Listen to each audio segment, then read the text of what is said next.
Touch or Copic markers? Do you know which side is which? Hi guys, my name is Sabrina and welcome back to my channel. I have Copic markers for a number of weeks now and I really wanted to do a comparison between the two of them.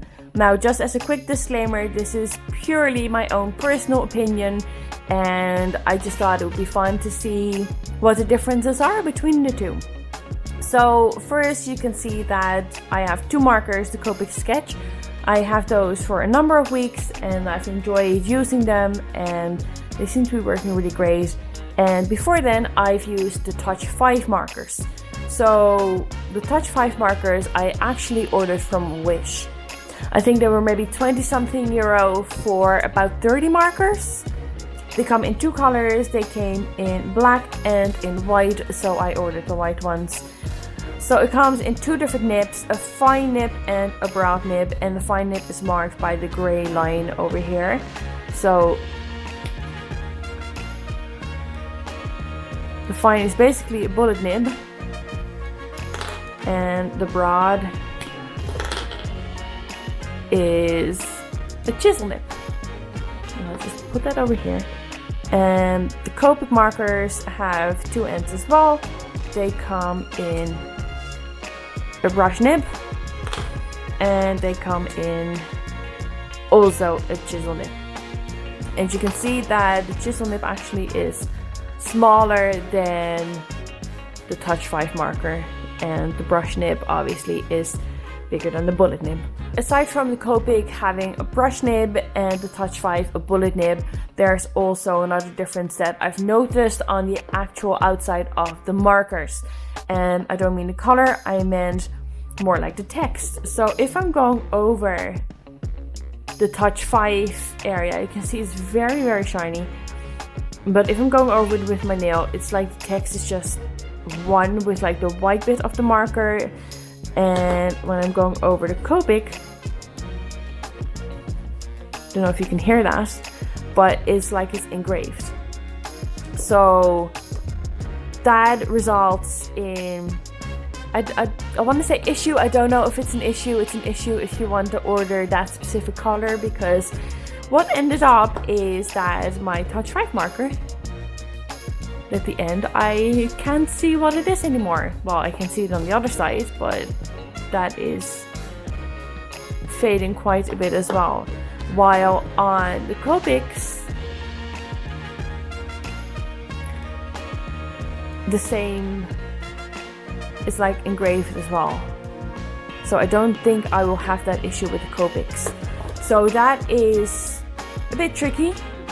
And if you want to reorder the same colors, maybe keep a chart, or when it's fading, make sure you add it on yourself again. I'm not sure. And there's also, of course, the big price difference. So what I said, I paid about 20 something euro for the Touch 5 markers. And I have to say, these are great to start with. If you want to learn to draw with markers, start with something cheap, because you don't know if you like it. And getting Copic markers, it's quite an investment. They're really expensive. I paid 20 something for 30 markers for the Touch 5s, and I paid in total about 380 euro for 72 Copic markers. I wanted to see what the two of them look like next to each other, so I made a drawing. And I spared you guys the process of actually making this drawing, and I printed this out twice on A4 sheet, and I had to cut it to size and something went wrong, so hence the little marker there. I'm going to pick similar colors as much as I can, and I'm going to draw the two together and see how it ends up. I thought it would be great to show these clips right next to each other so you can see how they're both doing at the same time. And I think I just need to spend a bit more time on the skin color on the Copic marker side just to get more of an even layer, because I think it's just gotten a little bit patchy. And you can see later on when I'm working on the hair at the Copic marker side that I forgot to press record at some point because I had to pause record for a second there. So you'll see it skip ahead. But aside from that, I really like how it's doing, and both of them, they surprised me in a positive way. So I'd say let's watch the rest of the video and I'll talk to you guys at the end.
I have to say that I really like the outcome of this. I'm really positively surprised with the touch marker side. I didn't realize they would come out this well, and maybe practice does make perfect, and you can see that even with cheap markers you can get like a pretty good result in my opinion. So that's where I ended up with. I do have to say that I wish for the Copic marker side I had like a darker shade of red even to get a bit more depth in the hair. I think with the touch markers that shade of red was even darker, but I didn't have an equivalent for the Copic markers. And I also wanted to share, and I'm very excited to share this, is that I have started my Patreon page. I'll put the link down in the description box below, but please consider supporting me and my art. That would be much appreciated. Thank you guys so much for watching, and I'll catch you next time. Bye!